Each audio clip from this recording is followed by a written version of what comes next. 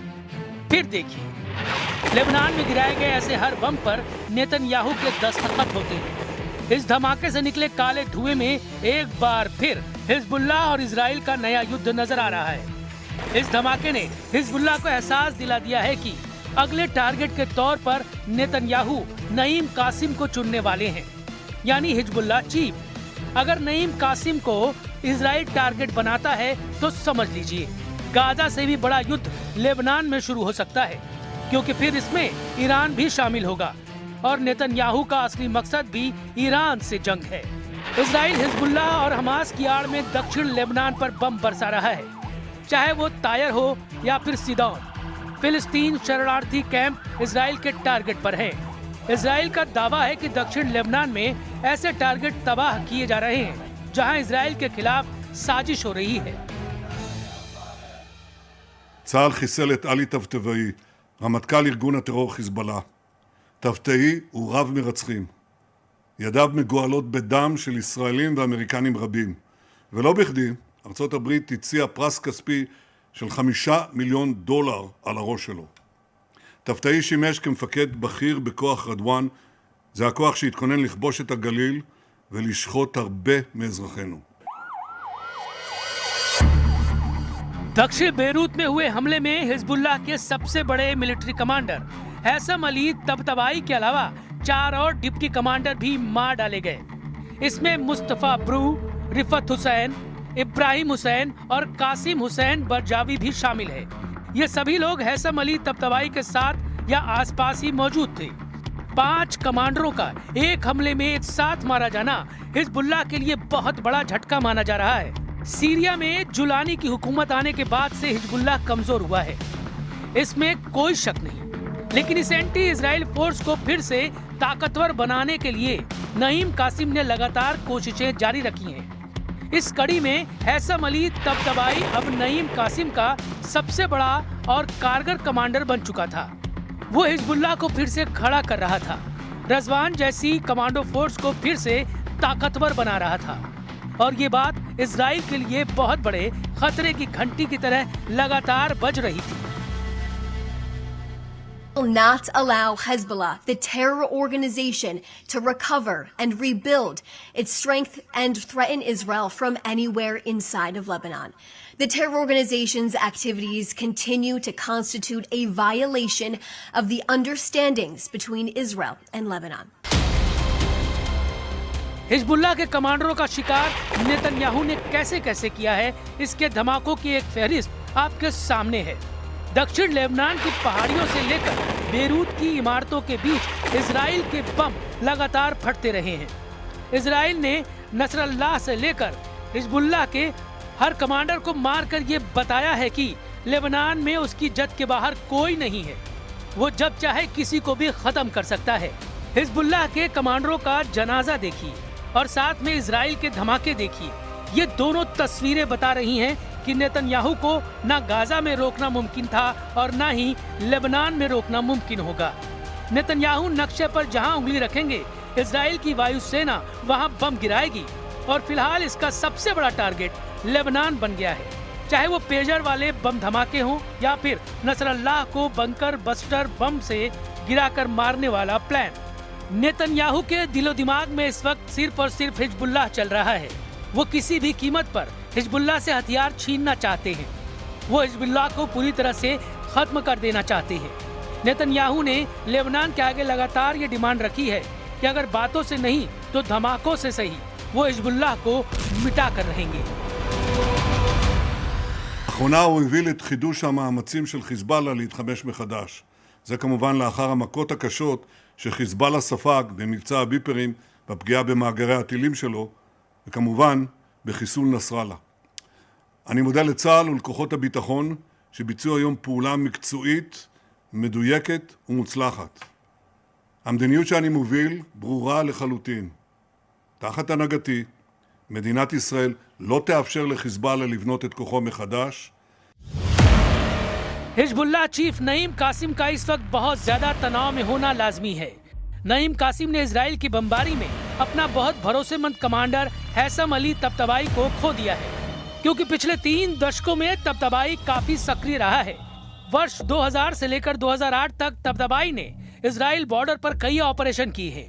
उसकी बनाई गई रजवान फोर्स आज भी एक्टिव है। 2006 में जो लड़ाई हिजबुल्लाह ने इजराइल के खिलाफ लड़ी थी, तभी से तबतबाई इजराइल की वांटेड लिस्ट में आ गया था।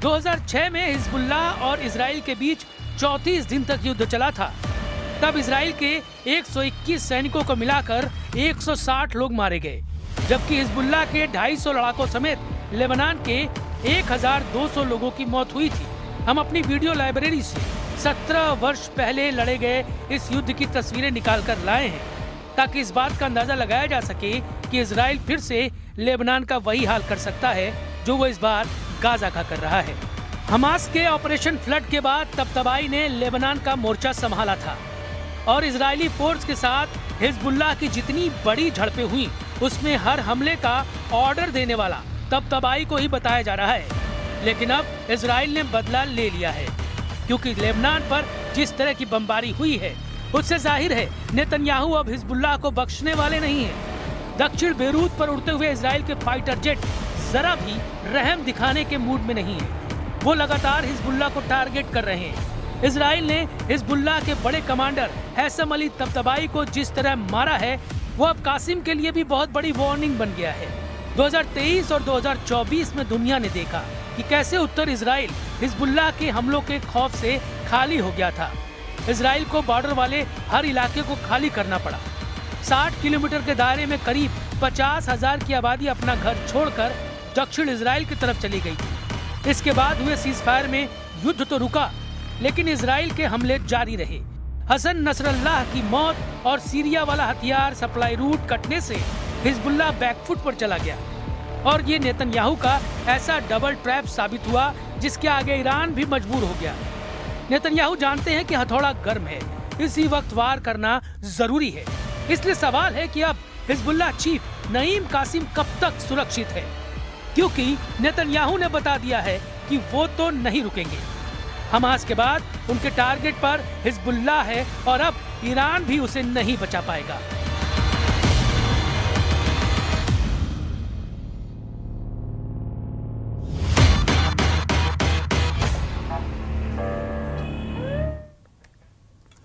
और खास रिपोर्ट में